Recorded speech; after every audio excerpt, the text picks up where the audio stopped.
thinking the troubled boy living next door was just a solitary soul. They had no idea he was holding a captive to replace the sister he accidentally killed.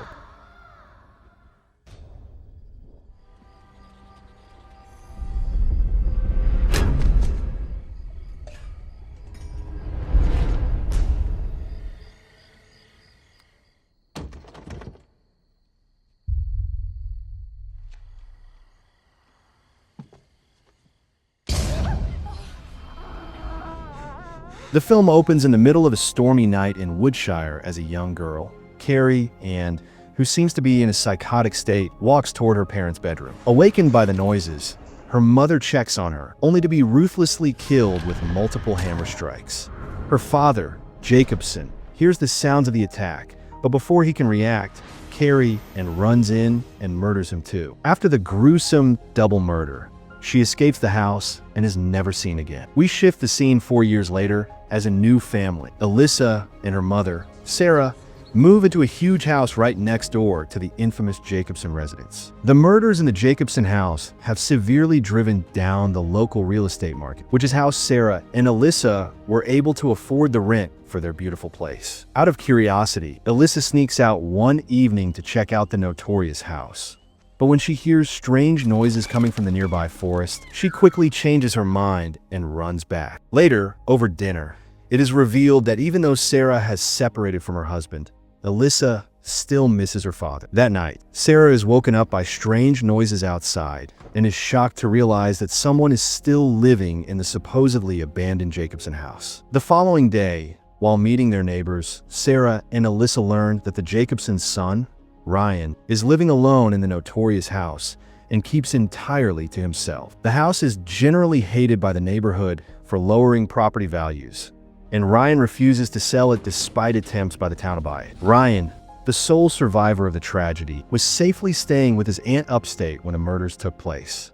Rumors have been swirling for years that his sister, Carrie, drowned in the dam and her body was never found. However, some people claim they've seen Carrie living in the woods, while others dismiss the idea as nonsense. Here, Elissa is introduced to Tyler, a teenage boy who goes to her new high school. Later, after Sarah and Elissa return home, Elissa hears noises in the woods again and spots a shadow moving among the trees. The following day at Woodshire High School, Tyler, who organizes a famine relief program, invites Elissa to a party. She initially declines, claiming plans with her mother, but soon learns her mother is stuck with a night shift and decides to go with Tyler instead. During the party, Tyler begins to harass Elissa, making her angry, and she quickly leaves without a second thought. The road is dark and empty as Elissa begins walking home, with thunder rumbling in the distance. When a car stops near her, she attempts to call her mom, but she doesn't answer. The driver is revealed to be Ryan, who recognizes his new neighbor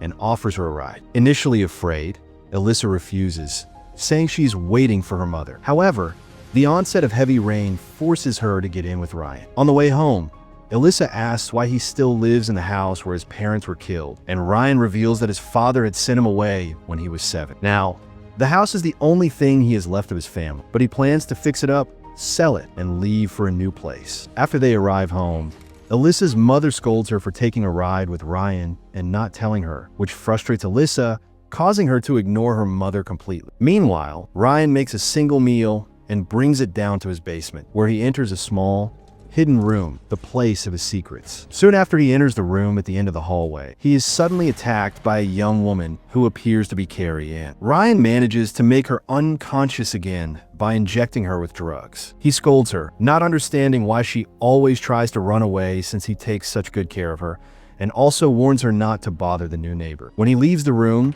he puts the key on top of the door frame, where he always keeps it. The following day, Elissa tries to avoid Tyler at school, which prompts him to insult her. She meets her new friend, Jillian, and soon after, Jillian's brother and his best friend arrive. Knowing that Elissa is a good singer, they offer her a spot in their band for an upcoming tournament. Meanwhile, Sarah meets a local police officer, Bill Weaver, and asks if there is anything wrong with Ryan, explaining that she and her daughter just moved in. Unlike everyone else in the town who talks badly about Ryan, Bill has great sympathy for the lonely young man and assures Sarah he has never had any problem. Hearing this, Sarah becomes relieved, realizing she was only worried about mere rumors. In the meantime, Elissa visits Ryan's house for the first time and gives him a CD of her music. There, she notices a lot of food stocking up in an old fallout shelter and a walkie-talkie with a drawing of Carrie. However, she ignores those unsettling details and continues looking around Ryan's house. She sees Ryan's family photo and gushes over Carrie in stunning blue eyes. When Elissa visits Carrie's old room, she notices it looks like it belongs to a little kid, even though Carrie Ann was supposedly 13. Ryan then tells her the tragic story of how Carrie Ann died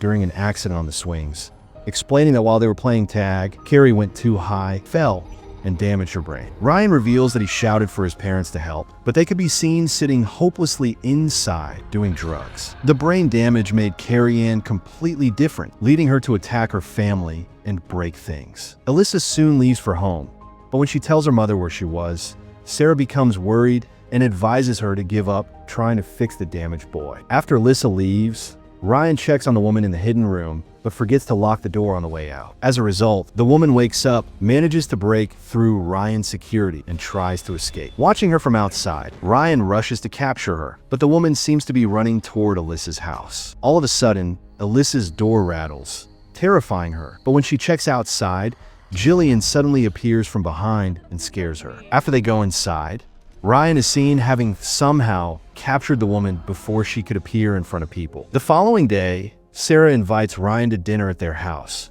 which confuses Elissa since her mother was previously against. However, at the dinner table, Sarah drinks a lot of wine and asks him many awkward questions. When she leaves the room to get dessert, Ryan still thanks Elissa for being the first person to invite him somewhere since the murders. Just then, Sarah suddenly returns and instructs Ryan and Elissa not to be alone together in either house unless she is with them. The mother is worried about her daughter, who is just a high school student, while Ryan is a college boy. Ryan respects the rule, but leaves immediately, making Elissa mad at her mother for her rude behavior. The next day, Sarah meets Officer Bill and tells him everything she did last night. She claims she restricted Elissa because she doesn't want her daughter to make the same mistake she did her teen years.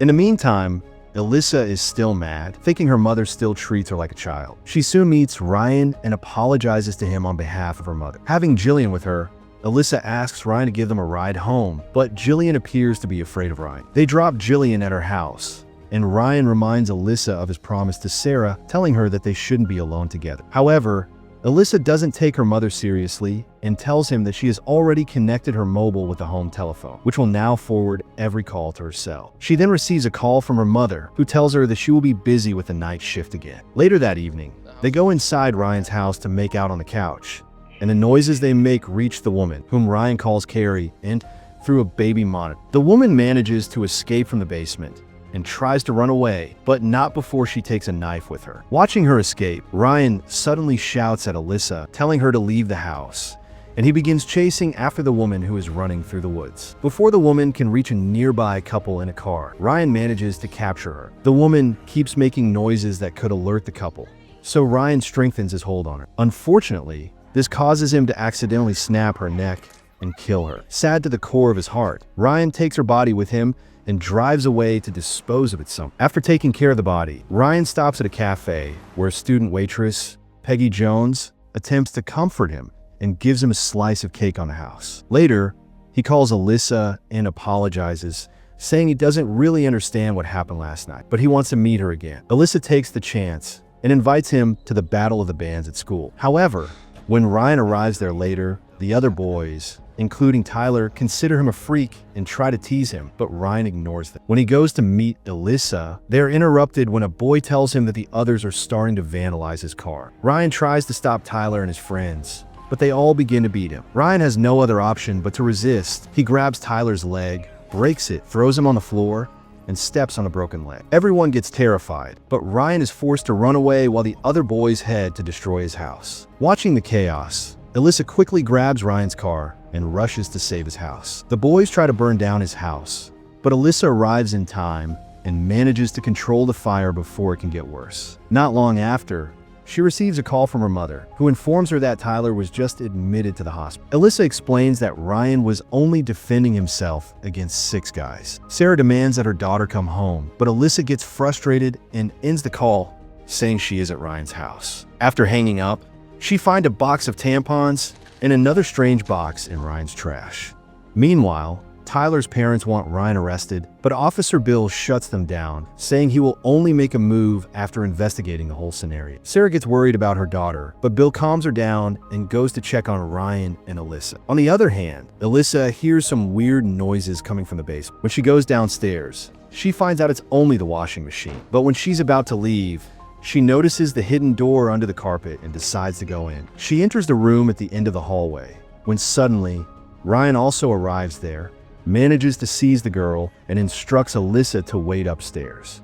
After he gives the woman a sedative and ties her to the bed, Elissa notices that one of the girl's eyes is oddly not blue. Elissa returns to the kitchen and confirms her suspicions when she finds out that the strange box held a pair of blue contact lenses. She also finds a wallet belonging to Peggy Jones, revealing that the girl in the basement is the waitress who gave Ryan coffee and cake. She is startled by Ryan, who asks her to promise that she won't tell anyone about this. Scared, she promises Ryan to keep it a secret, but before she can leave, Ryan knocks her down and her phone falls on the floor. Later, Elissa wakes up to find herself captured in the basement and tightly tied to a chair. Here, Ryan reveals that the real Carrie died during the accident on the swing set. This revelation makes Elissa realize that the last girl was also a victim attempting to escape from Ryan. Elissa wonders who killed his parents then, but he avoids the question. Ryan claims that even though his sister is gone, he still needs someone to be Carrie, and that's why he kidnaps other girls and attempts to make them look like his sister. Ryan tells Elissa that she will be his next Carrie Ann. Meanwhile,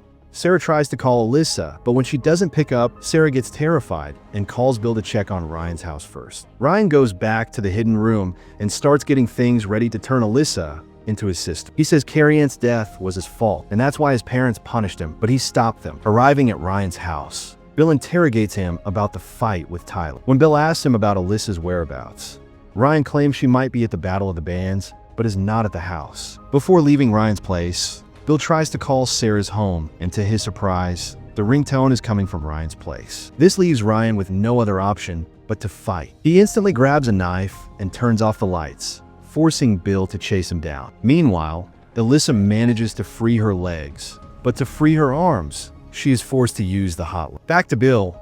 As he's about to go down into the basement, Ryan pushes him, causing him to fall down the stairs. He yells at Bill, saying he could have stopped all of this a long time ago. Here, it is revealed that Bill was there when Carrie Ann died, and he has always known her parents were addicts and helped them cover up Carrie Ann's death. Ryan gets mad at Bill when he says he protected him and stabs him to death. After killing Bill, Ryan goes to Elissa, who immediately attacks him and locks him inside before rushing to escape. Elissa also blocks the secret entrance with the washing machine, but she is unable to escape from the basement as the door is locked. Watching the dead Officer Bill, she becomes terrified and tries to escape from the garage, but those doors are also locked. When she gets in the car, Ryan arrives and captures her again. Later, Sarah arrives at Ryan's house and starts banging on the door. When Ryan opens the door, Sarah asks for Elissa, but he says she is not here. At the same time, Elissa has just escaped from the car trunk. She breaks the glass on the garage door, making her mother realize Elissa is inside the house. Ryan stops Sarah by stabbing her in the abdomen. Meanwhile, Elissa manages to escape the garage